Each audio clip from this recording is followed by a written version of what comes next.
Episode 96। ये सुनते ही Fang chain के चेहरे पर अचानक बदलाव आ गया। उसने जियालिंग का हाथ पकड़ लिया और आसमान में उड़ गया। इसमें झिझक का लेश भी नहीं था। फैंग चेन के अचानक व्यवहार ने कई राक्षसों का ध्यान आकर्षित किया। शिन आनन चिल्लाया, लैम किंग किंग, तुम कहाँ जा रही हो? लेकिन फैंग चेन इस पागल मछली पर ध्यान कैसे दे सकता था?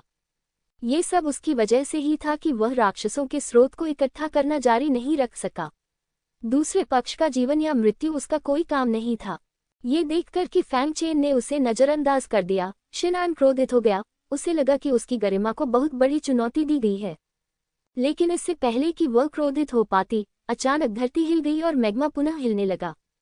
राक्षस थोड़ा चकित हो गए। उन्हें समझ में नहीं आ रहा था कि ऐसा क्यों हो रहा है। केवल शिन आनन को ही कुछ एहसास हुआ। नहीं, क्या सचमुच मैंने हैयान ज्वालामुखी को फटने दिया? ये सोचकर वह जल्दी से चिल्लाई, भागो, ज्वालामुखी फट गया है। ऐसा कहकर उसने अन्य राक्षसों की उपेक्षा की और ऊंची उड़ान भरकर आकाश में उड़ गई। ब्लड शार्क और लुओ शियाओकेयान दूसरे नंबर पर प्रतिक्रिया देने वाले थे।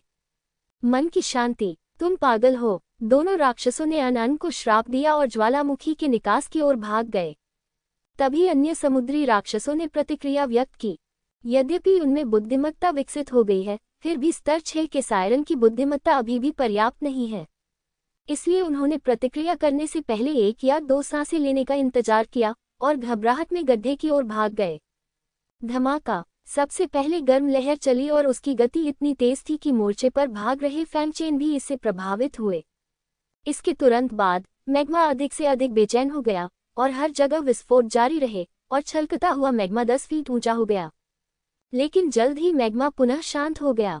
ये दृश्य देखकर अंत में भाग रहे समुद्री राक्षस चौंक गए और फिर वे बड़े हर्ष से बोले, ज्वालामुखी फटा नहीं। धमाका! जैसे ही उसने बोलना समाप्त किया, मैग्मा मानो बहुत समय से दबा हुआ था। विस्फोट हो गया। गर्म मैग्मा तेजी से ऊपर उठता है। एक पल में समुद्र राक्षस जो बहुत खुश था, एक पल में दफन हो गया। शून्य में बदल जाओ। मैग्मा ऊपर की ओर बढ़ना जारी रखता है, बहुत तेजी से। इसकी तुलना तो उन समुद्री राक्षसों से भी नहीं की जा सकती। जल्द ही सबसे धीमा क्रैकन लावा में डूब गया, लेकिन मैग्मा रुका नहीं और ऊपर की ओर बढ़ता रहा। ये स्पष्ट है, हैयान ज्वालामुखी पूरी तरह से क्रोधित था और वह गंभीर रूप से बदला लेना चाहता था। फैंग चेन ने नीचे देखा। यद्यपि उसकी भागने की गति अद्भुत थी, फिर भी उसकी गति ऊपर आ रहे मैग्मा जितनी तेज नहीं थी। अगर यह जारी रहा तो मुझे डर है कि वह भी बर्बाद हो जाएगा। ये देखकर फैंग चेन ने अपनी देव और दानव आंखें खोली और गड्ढे की दीवार के चारों ओर देखा। जल्द ही उसे एक कमजोर बिंदु मिल गया और बिना किसी हिचकिचाहट के उसने अपनी तलवार से उसे उड़ा दिया। अचानक एक छेद दिखाई दिया जो गड्ढे के अंदर की ओर जाता था। फैंग चेन ने जियालिंग को उसमें खींच लिया और पाया कि गुफा का प्रवेश द्वार जटिल था और हर जगह जाता था। ये देखकर फैंग चेन ने संकोच नहीं किया और एक निश्चित दिशा में भाग गया।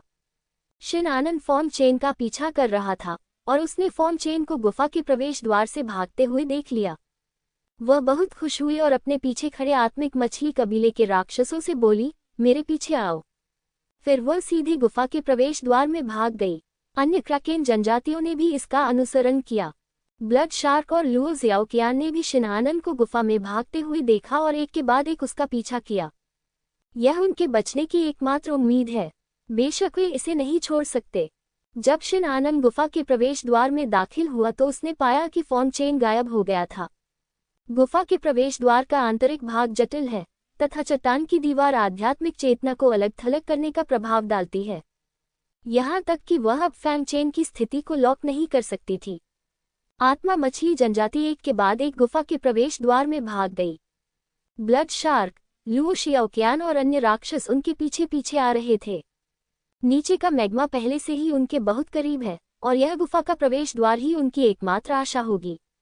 जब शिन आनन ने रक्त शार्क और लुओ शियाओकेयान को उसका पीछा करते देखा तो उसने फैंग चेन की परवाह नहीं की।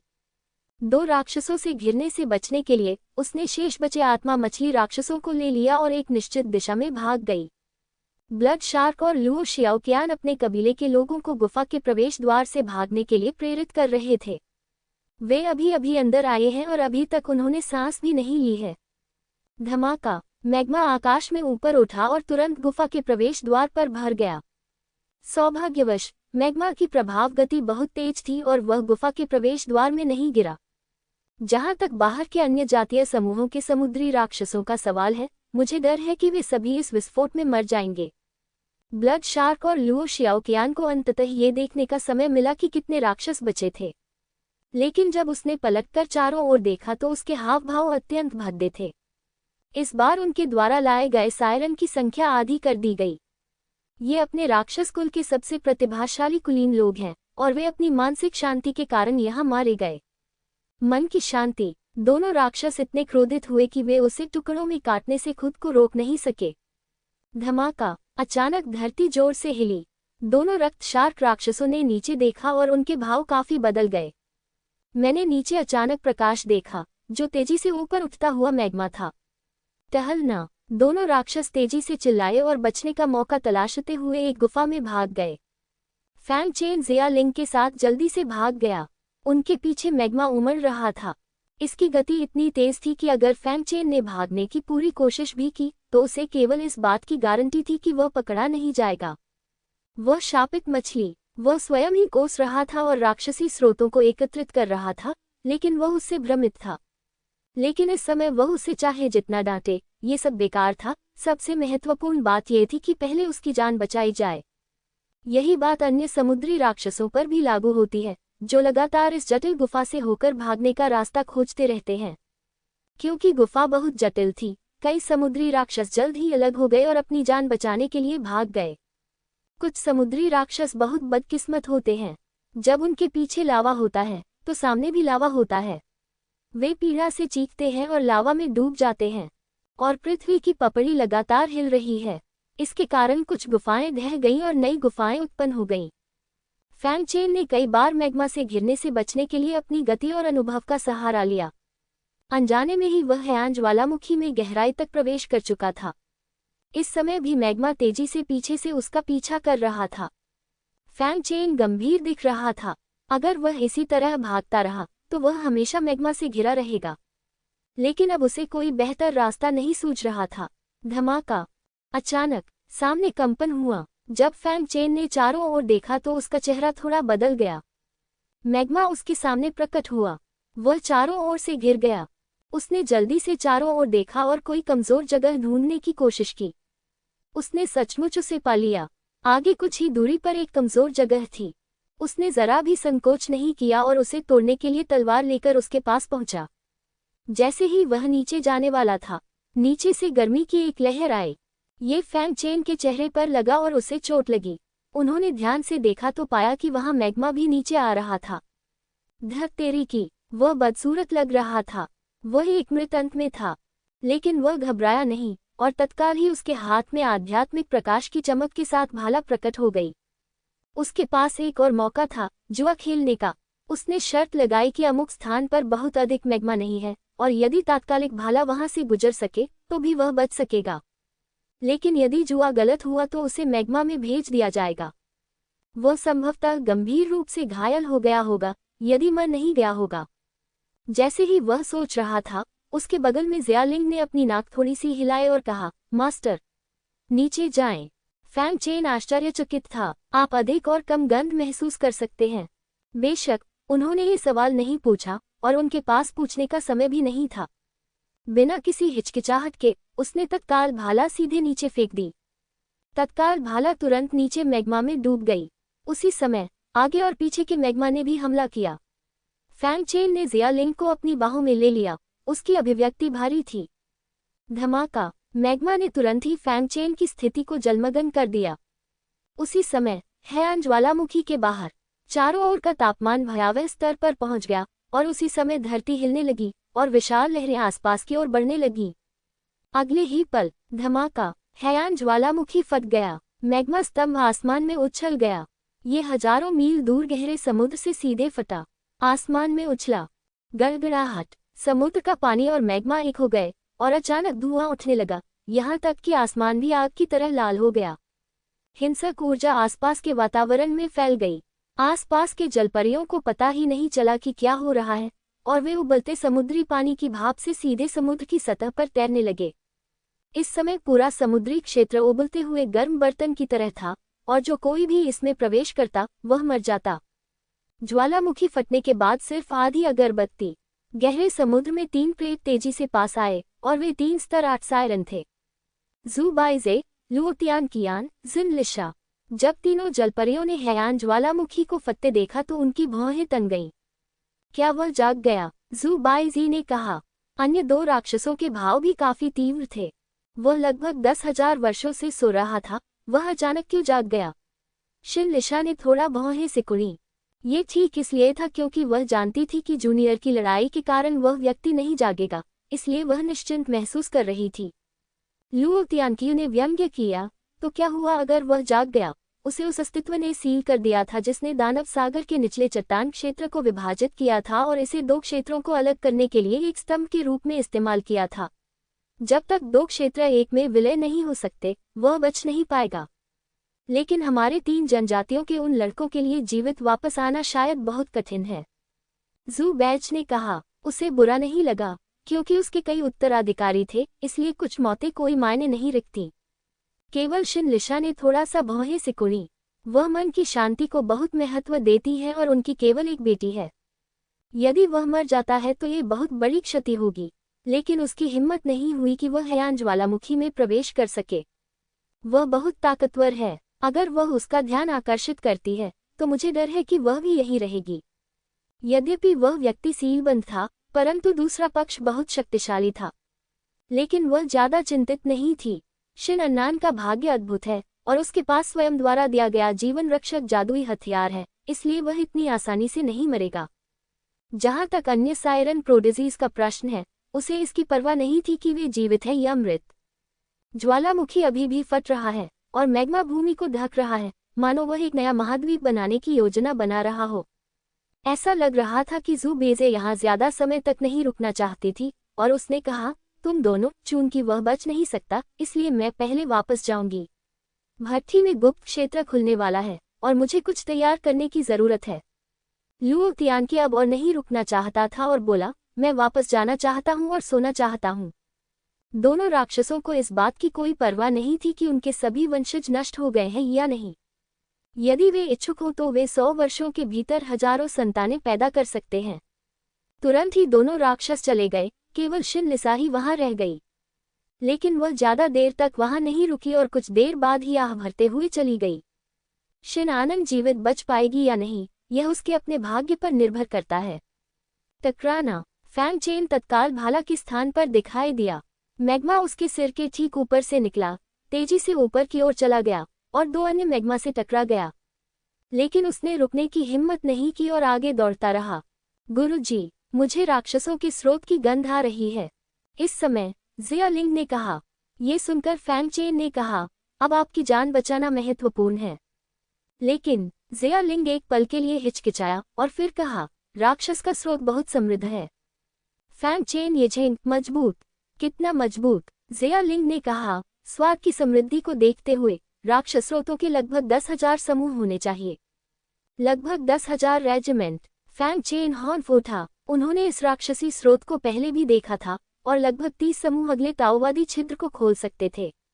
लेकिन जितना आगे आप जाएंगे, आपको उतने ही अधिक राक्षस स्रोतों की आवश्यकता होगी, जिसे दोगुना करना होगा।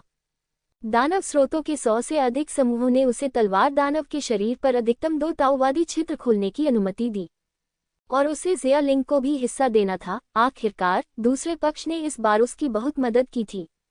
यदि वह राक्षस स्रोतों के लगभग 10,000 समूह प्राप्त कर सकता है, तो उसे उनमें से कुछ को सक्रिय करना होगा।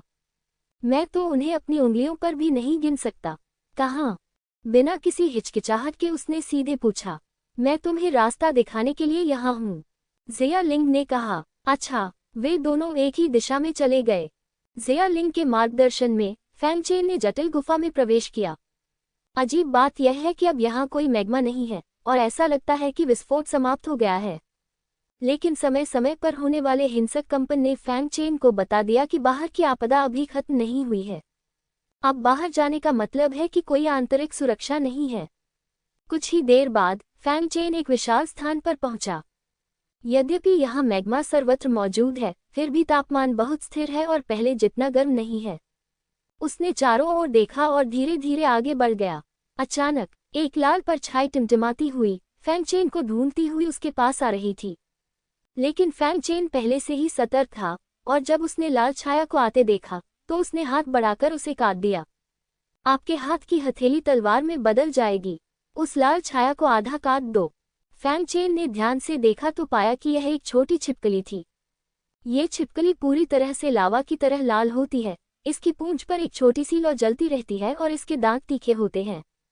फैंग चेन ने शुरू में सोचा था कि यह ज्वालामुखी की गहराई में एक छोटा सा राक्षस है। हालांकि उन्होंने पाया कि इस छिपकली के शरीर में कोई अंग नहीं थे और इससे भी अधिक रक्त बाहर बह रहा था और वास्तव में अंदर लावा था। क्या यह मैग्मा के अचानक परिवर्तन के कारण उत्पन्न राक्षस है? उसने थोड़ा सा मुंह सिकुड़ा। मालिक, इस समय जिया लिंग चिल्लाया। फैंग चेन ने अपना सिर उठाया तो पाया कि मैग्मा में अनगिनत जोड़ी आंखें उन्हें घूर रही थी। इनकी संख्या इतनी अधिक है कि जहां कहीं भी मैग्मा है वहां सैलामेंडर पाए जाते हैं। आउच! अगले ही पल वे दहाड़े उन सभी ने फैंग चेन पर हमला कर दिया। इसे करें। फैंग चेन स्वाभाविक रूप से डरता नहीं है, उसके देवता और राक्षस की भुजाएं दो तलवारों की तरह हैं। जब भी आप इसे घुमाएंगे ये तलवार से कट जाएगा। जहां भी यह गुजरता सैलामेंडर इसका विरोध नहीं कर पाता। जिया लिंग को तो डर भी नहीं था, वह साधना के 9वें स्तर पर है और प्रतिभा के स्तर पर भी है। हाथ में जादुई हथियार होने के कारण ये सैलामेंडर उसके सामने कुछ भी मुकाबला नहीं कर सकते। और ये सैलामेंडर केवल 4थे स्तर के आसपास थे और उनका उनसे कोई मुकाबला नहीं था। केवल एक कप चाय में फैंग चेन और उसके साथियों ने हजारों सैलामेंडरों को मार डाला। सैलामेंडर को यह एहसास हो गया कि फैंग चेन और वे दोनों शक्तिशाली थे और उसने हमला करना बंद कर दिया। ये देखकर फैंग चेन ने सोचा कि सैलामेंडर जानता है कि उसका कोई मुकाबला नहीं है और वह हार मानने के लिए तैयार है। लेकिन अगले ही पल ये सैलामेंडर वास्तव में एक साथ इकट्ठा होने लगे और जल्दी से एक विशाल 2 मीटर लंबे सैलामेंडर में बदल गए। और इस सैलामेंडर की ताकत भी स्तर 4 से स्तर 6 तक पहुंच गई है। फैंग चेन हैरान रह गया और साथ ही उसे समझ में आ गया कि ये अग्नि छिपकलियां क्या थीं। तत्व आत्मा राक्षस। तत्वगत आत्मा राक्षस एक ऐसा तत्व है जो राक्षस जानवर की राक्षसी ऊर्जा को अवशोषित करने के बाद उत्परिवर्तित हो गया है और आध्यात्मिक चेतना वाला तत्व बन गया है। इन अग्नि छिपकलियों ने स्पष्टतः एक राक्षसी जानवर की राक्षसी ऊर्जा को अवशोषित कर लिया और अग्नि छिपकलियों में बदल गईं। लेकिन फैंग चेन को ये बात हैरान कर रही थी कि तत्वों का आत्मिक राक्षसों में परिवर्तित होना कठिन था। लेकिन यहाँ अनगिनत तात्विक आत्मा राक्षस थे। लेकिन कोई बात नहीं, फैंग चेन यहाँ नहीं रहना चाहता था। जिया लिंग, चलो चलें। मारे जाने के बाद तात्विक आत्मा राक्षस पुनः शुद्ध तात्विक शक्ति में बदल जाएगा, जिसका फैंग चेन को कोई लाभ नहीं होगा।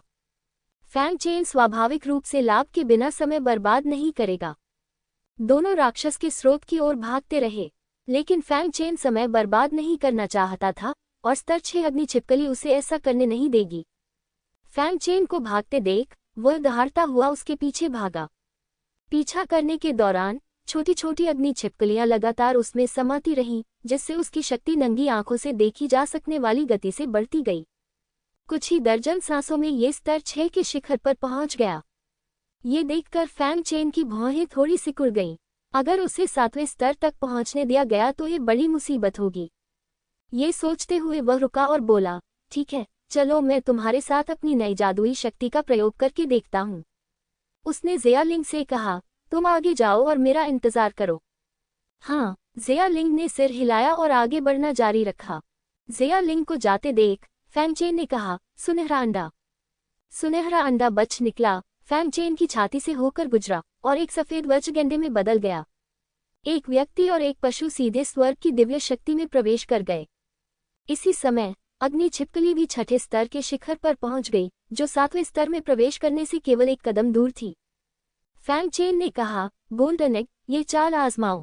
अब सोने का अंडा देने का वादा किया।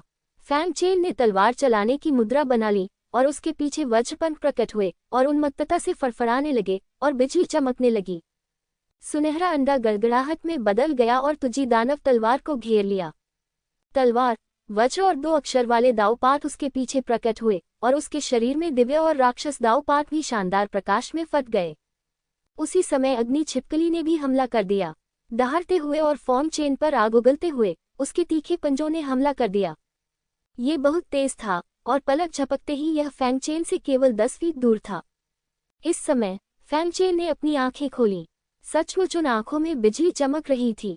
उसी समय अग्नि छिपकली पहले ही हमला कर चुकी थी, फैंग चेन की ओर लपकते हुए। धमाका!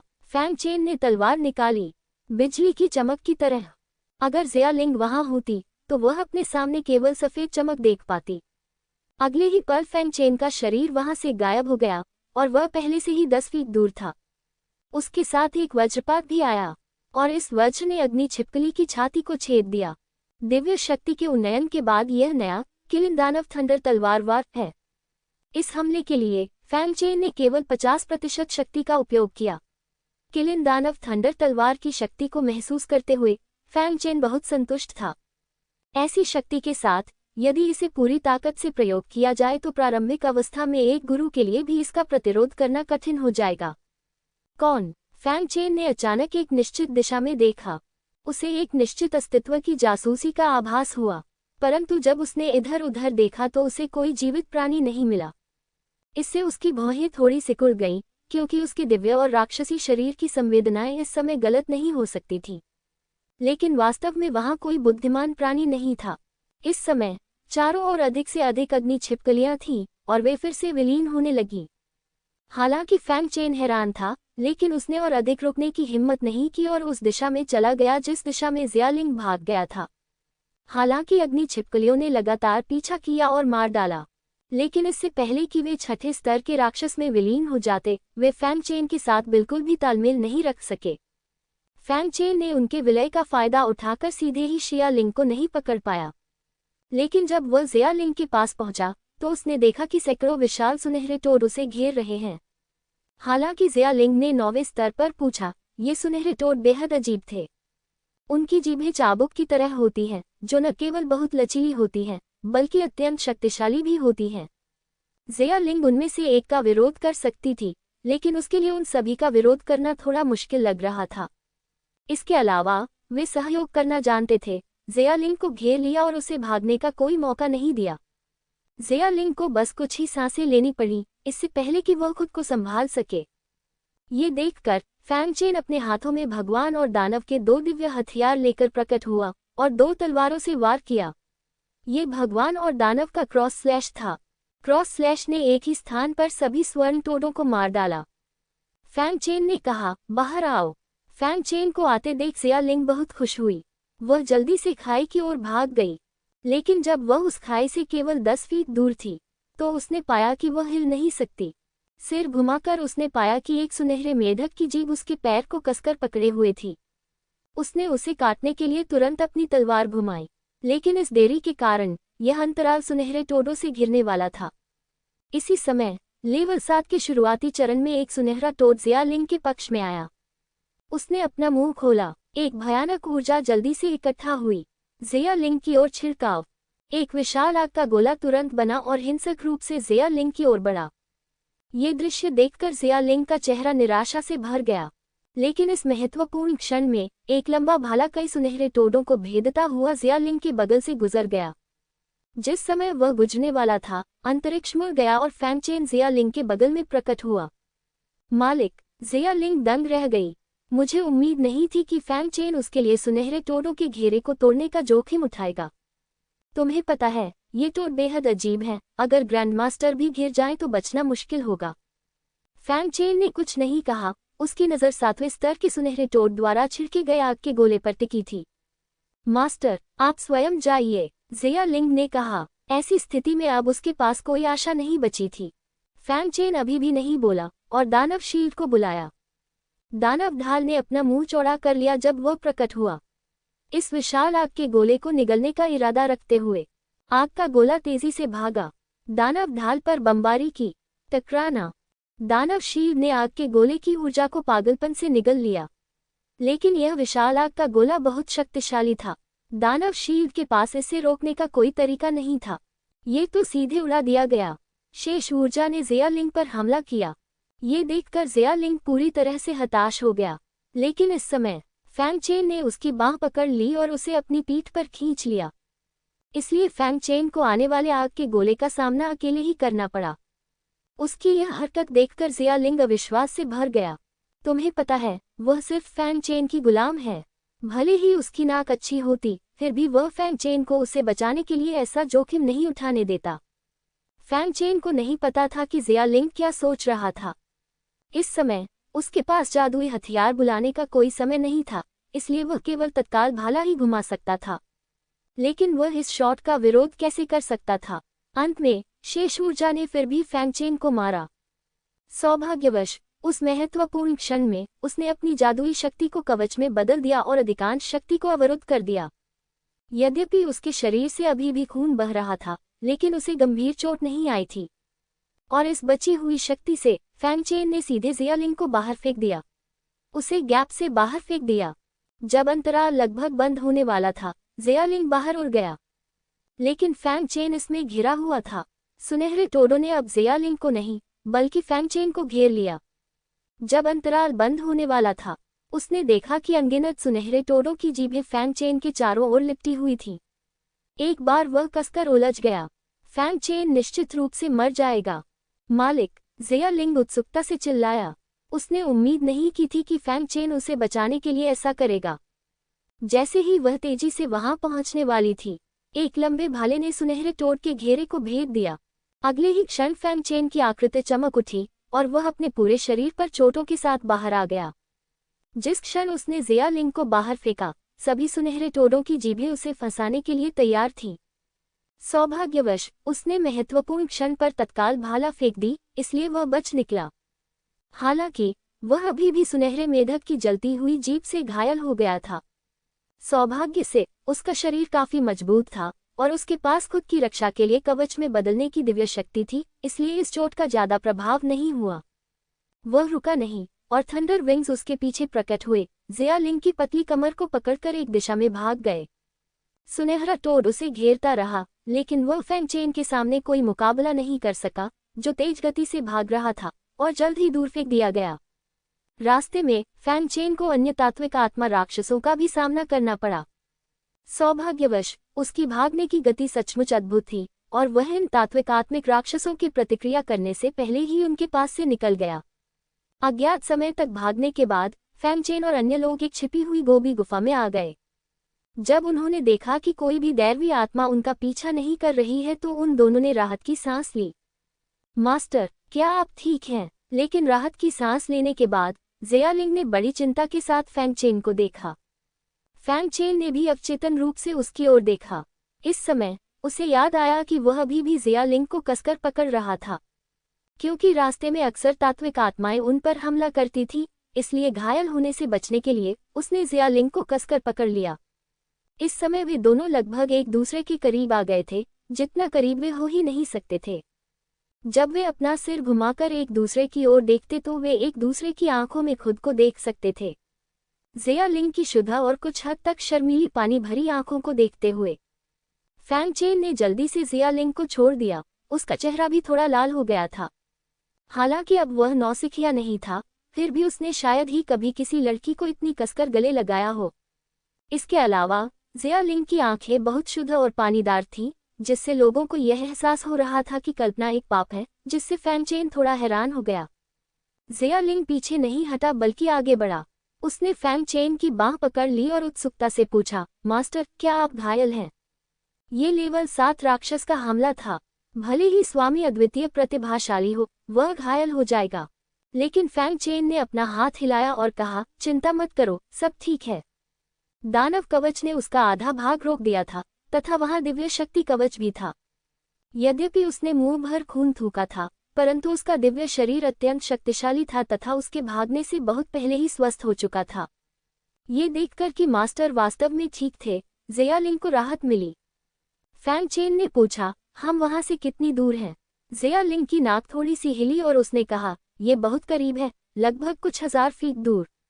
ये सुनकर फैंग चेन ने धीरे से सिर हिलाया। 1000 फीट, ज्यादा दूर नहीं। यद्यपि यह स्थान मौलिक आत्मा राक्षसों से भरा हुआ है, लेकिन जब तक वह अधिक सतर्क रहेगा तब तक चकमा देने में कोई समस्या नहीं होगी। लेकिन एक बात है जो उसे परेशान करती है।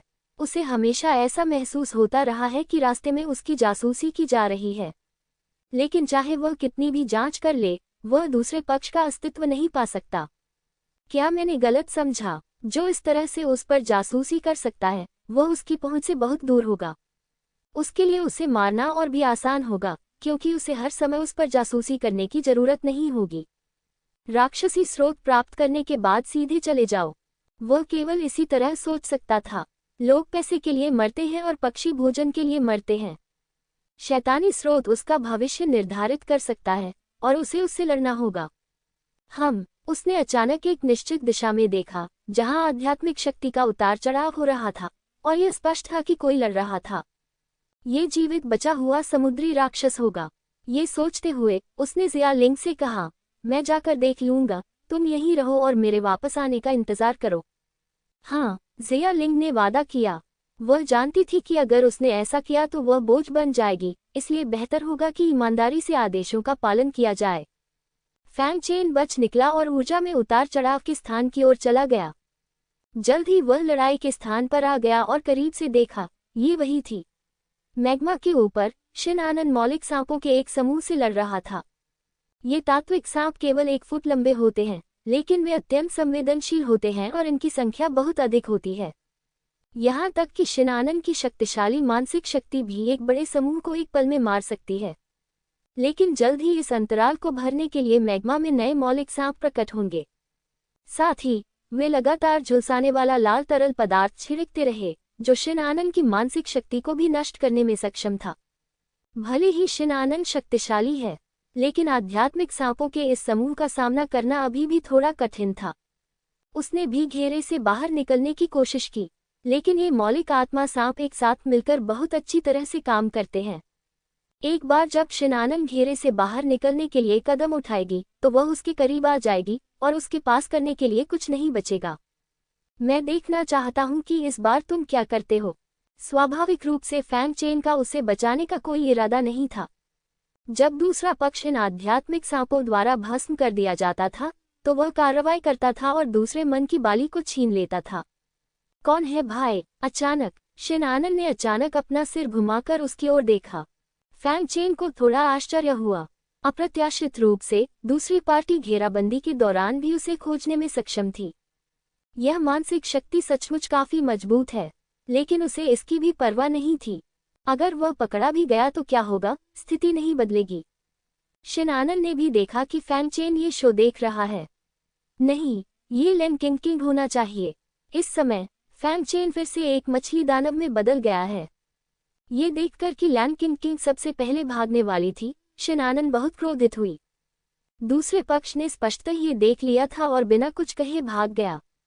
यदि वह चतुर न होती तो शायद वह मैग्मा का हिस्सा बन जाती। आप कौन हैं? वह बेवकूफ नहीं थी। भागने के दौरान उसने पहले ही अनुमान लगा लिया था कि मछली लैन किंग नहीं थी, बल्कि किसी और का परिवर्तन था। ये देखकर कि उसने अनुमान लगाया कि वह एक मछली दानव नहीं था, फैंग चेन ने इसे छिपाने की कोशिश नहीं की और मुस्कुराते हुए कहा, जियांग्यू, मैंने तुम्हें लंबे समय से नहीं देखा है। जैसे ही मीठी मछली शब्द निकला, शिन आनन ने तुरंत अनुमान लगा लिया कि वह कौन था। ये तुम हो कमीने। पिछले 6 महीनों से वह दिन रात फैंग चेन के बारे में सोचती रहती थी। बेशक मैं ये सोच रहा था कि इसे टुकड़ों में कैसे तोड़ा जाए, लेकिन उसने यह उम्मीद नहीं की थी कि फैंग चेन बाहरी समुद्र में आने की हिम्मत करेगा और यहाँ तक कि उसकी आत्मा मछली कबीले में भी घुस जाएगा। ये देखकर कि शिन आनन ने तुरंत उसका अनुमान लगा लिया, फैंग चेन मुस्कुराया और कहा, मैंने कभी उम्मीद नहीं की थी कि मैं राजकुमारी को दिन रात उसके बारे में इतना सोचने दूंगा। दुर्भाग्य से मेरे पास पहले से ही अपना दिल है और मुझे मछली खाना पसंद नहीं है। ये पूरी तरह से एक दुर्घटना थी कि मैंने इसका एक निवाला खा लिया, लेकिन इसका स्वाद बहुत अच्छा है और इसका स्वाद कभी खत्म नहीं होता। वह दूसरे व्यक्ति का मूड खराब करना चाहता है और उसकी मृत्यु के समय को शीघ्रता से पूरा करना चाहता है। यकीनन जैसे ही ये शब्द निकले, शिन आनन और पूरा दानव फट गया। भयानक मानसिक शक्ति फूटती रही। उसने वास्तव में उस आत्मिक सांप का मुकाबला किया जो उसे दबा रहा था। ये देखकर फैंग चेन ये सोचकर आश्चर्यचकित हो गया कि यह राक्षस कितना शक्तिशाली था। यदि आप निरंतर आगे बढ़ते रहें तो आध्यात्मिक सागर क्षेत्र को पार करना कठिन नहीं है। हालांकि शिन आनन गुस्से में थी, लेकिन वह ये भी समझती थी कि अगर फैंग चेन ने मदद नहीं की तो वह इस आपदा से बच नहीं पाएगी। रास्ते में अन्य तात्विक आत्मा राक्षसों से निपटने के लिए उसने अपनी माँ द्वारा दिए गए सभी कार्डों का उपयोग कर लिया, और वह पूरी तरह से तात्विक आत्मा सांपों से घिरा हुआ है। यह ऐसा है जैसे आप किसी ढांचे में फंस गए हों और केवल बाहर के लोग ही उसे तोड़ सकते हैं। उसने कहा, मुझे बचा लो, मैं तुम्हें दूसरी बाली दे सकती हूँ। फैंग चेन चौंक गया, लेकिन उसे उम्मीद नहीं थी कि दूसरा पक्ष उसकी योजना को देख सकेगा। उन्होंने कहा, सचमुच, मैं इसे कैसे दे सकता हूँ? अगर मैं इसे काट लूँ तो मैं इसके बारे में सोच सकता हूँ। आप शिनआन को शर्म और गुस्सा आया, लेकिन वह अपने गुस्से को दबा नहीं सका। क्या आप ये सौदा करेंगे या नहीं? उसने दांत पीसते हुए पूछा। फैंग चेन ने थोड़ा मुस्कुराते हुए कहा, तुम मूर्ख हो। भले ही मैं तुम्हें न बचाऊं, फिर भी जब तुम आत्मा सांप द्वारा मारे जाओगे तब मैं ये चेतना बाली प्राप्त करने में सक्षम हो जाऊंगा। और मैं तुम्हारी बातों पर क्यों विश्वास करूं? अगर तुम पैसे बचाने के बाद भी अपना कर्ज नहीं चुका पाओगे तो मैं तुम्हारा कुछ नहीं कर पाऊंगा। हालांकि उसे पूरा विश्वास है कि अब उसके पास प्रतिद्वंद्वी को हराने की ताकत है, लेकिन अगर प्रतिद्वंद्वी भागना चाहता है तो वह कुछ नहीं कर सकता। बेहतर होगा कि इसे लेने से पहले आत्मा सांप द्वारा इसके मारे जाने का इंतजार किया जाए। हम सायरन आपके जैसे नहीं हैं। हम अपने वादे पूरी तरह निभाते हैं। मन की शांति। फैंग चेन ने व्यंग्यात्मक लहजे में कहा, चाहे आपके मौखिक वादे कितने भी बड़े बड़े क्यों न हों, मैं उन पर विश्वास नहीं करूंगा। बेहतर होगा कि आप मुझे बताएं कि कौन सी परिस्थितियां मुझे लुभा सकती हैं। मुझे डर है कि आपकी उपस्थिति को देखते हुए मैं इसे और अधिक बर्दाश्त नहीं कर पाऊंगा। उन्होंने फिर कहा, हमें वैसे भी दूसरे व्यक्ति के मरने का इंतजार करना होगा, इसलिए थोड़ी देर बातचीत करना अच्छा रहेगा। शिनआन को यह नहीं पता था कि फैंग चेन उसे बचाने का इरादा नहीं रखता था, लेकिन वह गहरी सोच में पड़ गई। ऐसा लग रहा था कि वह वास्तव में इस बारे में सोच रहा था कि फैंग चेन को किस बात से लुभाया जा सकता है। एक क्षण बाद उसे कुछ याद आया और उसने कहा, मैं तुम्हें अपनी राक्षसी गोली उधार दे सकती हूँ। फैंग चेन चौंका और बोला, उधार? उसने व्यंग्यात्मक लहजे में कहा, उधार लेने का क्या फायदा? तुम्हारे मरने के बाद तुम्हारा दानव अमृत मेरा हो जाएगा। उन्हें शांति महसूस हुई और उन्होंने कहा, यह मेरे मरने के बाद यहाँ रहने से अलग है। अर्थ क्या है? फैंग चेन वास्तव में थोड़ा दिलचस्पी ले रहा था। शिनआन ने कहा, सच बताऊं तो मेरी मानसिक शक्ति इतनी मजबूत होने का कारण मेरी उत्परिवर्ती दानव गोली है। यदि आप मेरी दानव गोली में शुद्ध सार को अवशोषित करते हैं और मेरी सहायता लेते हैं, तो आपकी चेतना कम से कम दोगुनी हो जाएगी और आपकी मानसिक शक्ति में बहुत सुधार होगा। यदि आप भाग्यशाली हैं, तो आप उत्परिवर्तित भी हो सकेंगे और एक विशेष आत्मा प्राप्त कर सकेंगे। मुझे ताकत के बारे में नहीं पता। ये सुनकर फैंग चेन ने अपनी आंखें थोड़ी सिकोड़ लीं। ये देखकर कि फैंग चेन को प्रलोभन दिया गया था, शिनआन ने फिर कहा, मुझे याद है कि आपने मुझ पर हमला करने के लिए पहले मानसिक शक्ति का इस्तेमाल किया था। वह हमला मेरी मानसिक शक्ति के समान था।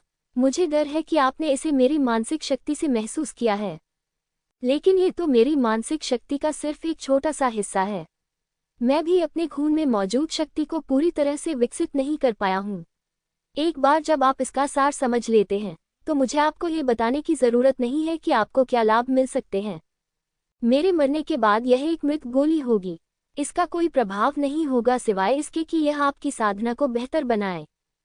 फैंग चेन चुप था। ये कहना होगा कि वो प्रलोभन में था, लेकिन वह इतनी आसानी से सहमत नहीं हुआ। उसने कहा, मैं तुम पर विश्वास क्यों करूं? एक बार जब मैंने तुम्हें भागने में मदद कर दी, तो मैं तुम्हारे वादे को तोड़ने की तुम्हारी ताकत के बारे में कुछ नहीं कर सकता। शिनआन तैयार थी। मैं आपके साथ एक अनुबंध कर सकती हूँ। अनुबंध? हाँ, यह आपके दिल में मौजूद राक्षस की शपथ के समान है। लेकिन हमारा अनुबंध राक्षस देवता का है। एक बार हस्ताक्षर हो जाने के बाद इसका उल्लंघन नहीं किया जा सकता, अन्यथा राक्षस देवता आपकी आत्मा को खा जाएगा और मौके पर ही मर जाएगा। फैंग चेन ने अपना सिर हिलाया। क्या होगा यदि आप मेरे साथ मरना चाहते हैं? मुझे डर है कि तथाकथित अनुबंध में कोई बाधा नहीं होगी। वैसे भी आप मरने जा रहे हैं। उसने पहले भी शिनआन का पागलपन भरा व्यवहार देखा था। दूसरा पक्ष निश्चित रूप से एक साथ मर सकता है। शिनआन सतह पर उदासीन था, लेकिन उसका दिल सदमे में था। ये खोज की थी। ये सही है, वह यही योजना बना रही थी। वह फैंग चेन को अपने साथ नीचे खींचना चाहती थी। दुर्भाग्य से फैंग चेन को पहले ही उसकी योजना का पता चल गया था। वह केवल इतना ही कह सकी, मैं एक वादा कर सकती हूँ कि मैं तुम पर कभी हमला नहीं करूंगी। बेशक तुम भी यही चाहते हो, मैं भी यह चाहता हूँ। फैंग चेन ने अपना सिर हिलाया, तो फिर भूल जाओ। क्या आप अभी भी चाहते हैं कि मैं इसे जोड़ दूं? फिर मेरे और आपके बंदी होने में क्या अंतर है? शिन आनंद ने गुस्से से कहा। फैंग चेन शांत दिखे और ठंडे स्वर में बोले, ऐसा लगता है कि आप भूल गए हैं कि अब आप मुझसे भीख मांग रहे हैं। जैसे ही ये शब्द निकले, शिन आनंद चुप हो गई।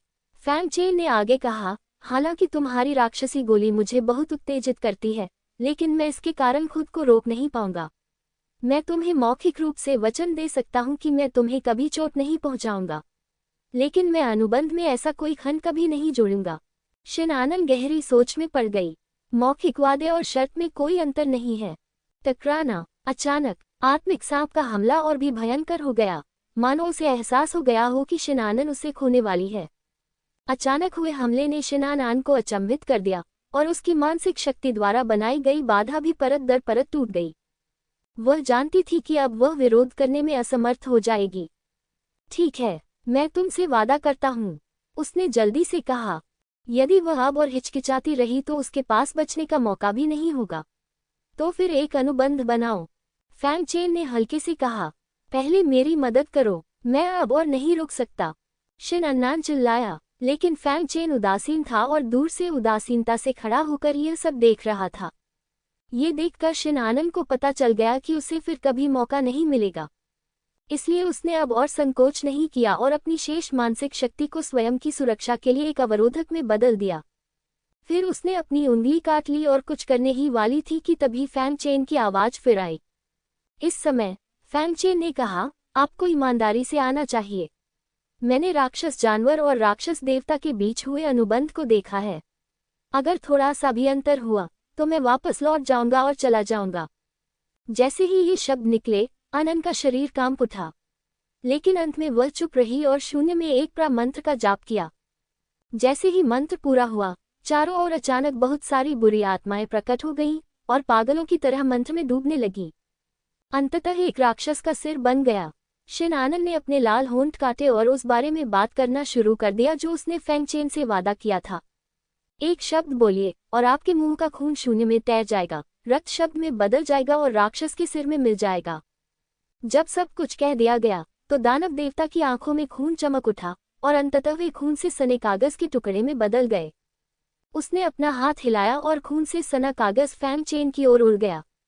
रास्ते में तात्विक आत्मा सांप ने रक्तपत्र पर हमला किया, लेकिन उसे कोई नुकसान नहीं पहुंचा सका।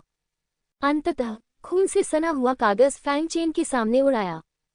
फैंग चेन ने करीब से देखा और पुष्टि करने के बाद कि यह वास्तव में दानव देवता के साथ एक अनुबंध था, उसने बिना किसी हिचकिचाहट के सीधे इशारा किया और उसमें आध्यात्मिक शक्ति डाल दी। अनुबंध हो गया। शून्य से एक राक्षसी शक्ति निकली और फैंग चेन और शिन आनंद के शरीर में प्रवेश कर गई। दोनों पक्ष अंततः एक समझौते पर पहुंच गए हैं। जल्दी करो और मेरी मदद करो, मैं अब और नहीं रुक सकता, शिन आनंद चिल्लाया। इस समय उसके द्वारा बनाई गई अंतिम बाधा भी टूटने लगी थी। फैंग चेन ने अब कोई हिचकिचाहट नहीं दिखाई, अपनी तत्काल भाला निकाली और स्थिर खड़ा हो गया।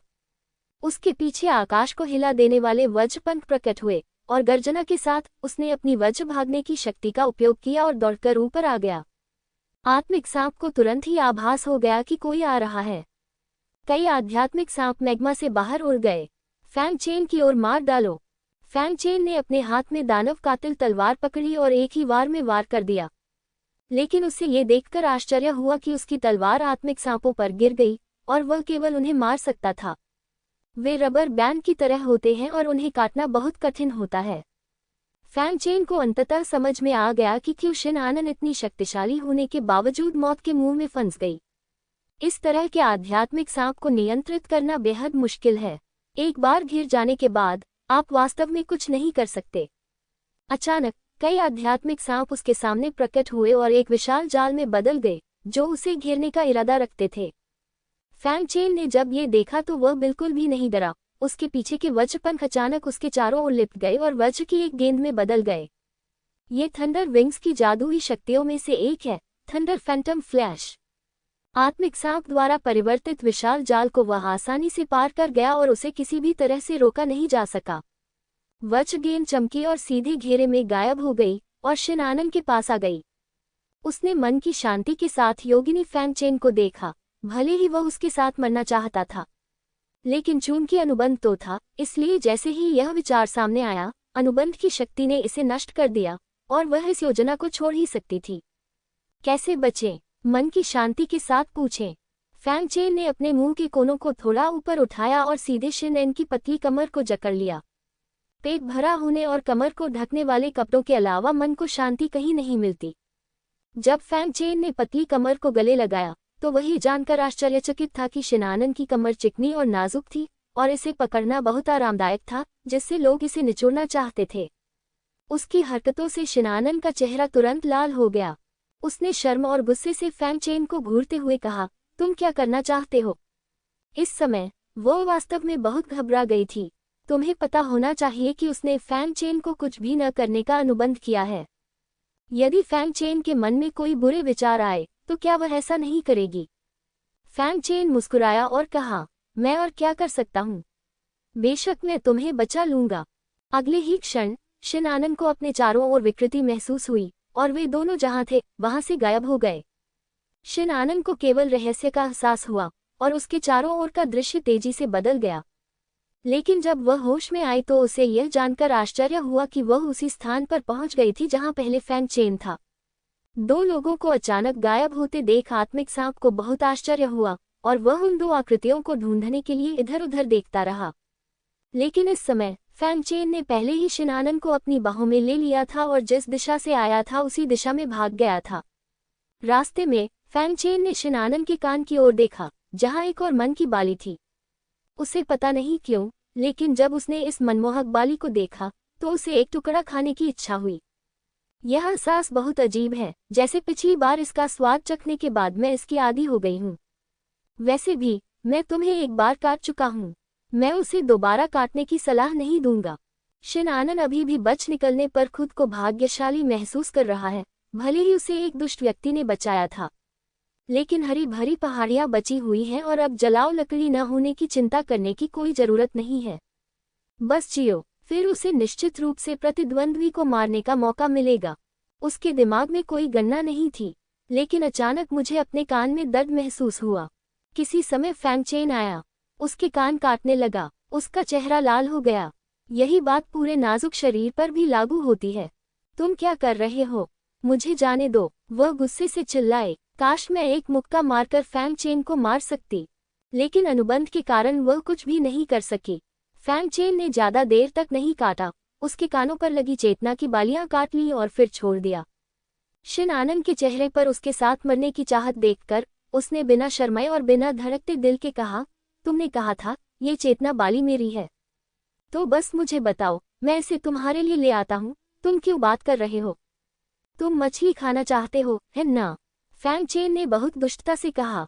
तुम। शिनानन को फैंग चेन की बातों पर बहुत गुस्सा आया। वे नम आंखें बाहर आने वाली हैं। मुझे जाने दो, लेकिन अब उसके पास फैंग चेन से निपटने का कोई रास्ता नहीं है, इसलिए वह केवल अपने दांत पीसकर कह सकती है। फैंग चेन ने अपनी कमर को पकड़ना जारी नहीं रखा और मन की शांति के साथ आराम किया। यद्यपि शिनानन की पतली कमर आरामदायक थी, फिर भी वह विकृत व्यक्ति नहीं था। शायद नहीं, अगर तुमने मेरे साथ दोबारा ऐसा करने की हिम्मत की तो मैं तुम्हें कभी नहीं जाने दूंगी। शिनानन ने शर्म और गुस्से से कहा। वे चीजें? कौन सी चीजें? फैंग चेन ने मजाक किया। आप? शिनानन इतना क्रोधित हुआ कि उसने अपनी पूंछ पटक दी। वह ऐसी बातें कैसे कह सकती है? शिनानन का रूप देखकर फैंग चेन को बहुत राहत महसूस हुई। यदि दूसरे पक्ष की हरकतें न होती तो वह यहाँ कैसे फंस सकता था? वैसे आपके लोग कहाँ हैं? फैंग चेन ने उत्सुकता से पूछा। अपने हमवतन लोगों के बारे में बात करते हुए शिनानन के चेहरे पर थोड़ी उदासी थी। वे सभी खो गए हैं और मुझे नहीं पता कि उनमें से कितने बचेंगे।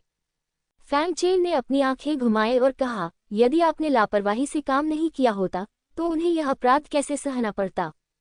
इस मामले पर बात करते हुए शिनानन को थोड़ा दोषी महसूस हुआ, जो दुर्लभ था। किसने उन्हें मुझे धमकाने में सहयोग करने के लिए कहा था? इसके अलावा मैं बस उन्हें डराना चाहता था। मुझे उम्मीद नहीं थी कि हैयांज वाला मुखी, जो इतने लंबे समय से सो रहा था, वास्तव में फट जाएगा। फैंग चेन अवाक रह गया। यह आदमी जो कर रहा था वह वास्तव में लापरवाह था। जल्द ही वे गुफा में वापस आ गए।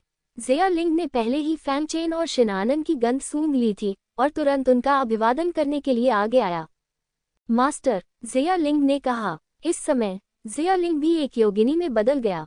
वह स्वाभाविक रूप से जानती थी कि मानव जाति की पहचान उजागर नहीं होनी चाहिए। फैंग चेन ने सिर हिलाया और ज़िया लिंग से कहा, बाहर सावधान रहो और अगर कुछ भी होता है तो मुझे बताओ। हाँ, ज़िया लिंग ने सहमति जताई। शिनानन को देखा और फिर गुफा के प्रवेश द्वार पर पहरा देने के लिए खड़ा हो गया। फैंग चेन ने कहा, ठीक है, आपको अपना वादा पूरा करना चाहिए और राक्षस की गोली सौंप देनी चाहिए। शिनानन ने कहा, मैंने इसे तुम्हें तुम्हारी चेतना को सुधारने में मदद करने के लिए उधार दिया है। तुम्हारे सुधर जाने के बाद मैं फिर भी राक्षस की गोली वापस ले लूंगा और तुम और मैं एक दूसरे के प्रति कुछ भी ऋणी नहीं रहोगे। फैंग चेन ने सिर हिलाया, बेशक। ये देखकर शिनानन ने बकवास करना बंद कर दिया, ज़ेड को थोड़ा खोला और एक क्रिस्टल स्पष्ट मन का थूक दिया, जो उसका राक्षस अमृत था। फैंग चेन ने देखा, मन की शांति का राक्षसी अमृत वास्तव में अन्य राक्षसों के राक्षसी अमृत से कुछ अलग है। इसके राक्षसी अमृत में वास्तव में रेखाएं ही रेखाएं हैं, जो एक मन प्रकाश के साथ चमक रही हैं। ऊपर से आध्यात्मिक शक्ति की एक सांस फूट पड़ी। यदि इसे सीधे निगल लिया जाए तो यद्यपि यह शिनानन द्वारा बताए गए स्तर तक नहीं पहुंच सकता, फिर भी इसमें काफी सुधार किया जा सकता है। ये सोचकर वह थोड़ा विचलित हो गया। क्या होगा अगर मैं दानव की गोली लेने से पहले शिनानन के ठीक होने तक इंतजार करूं?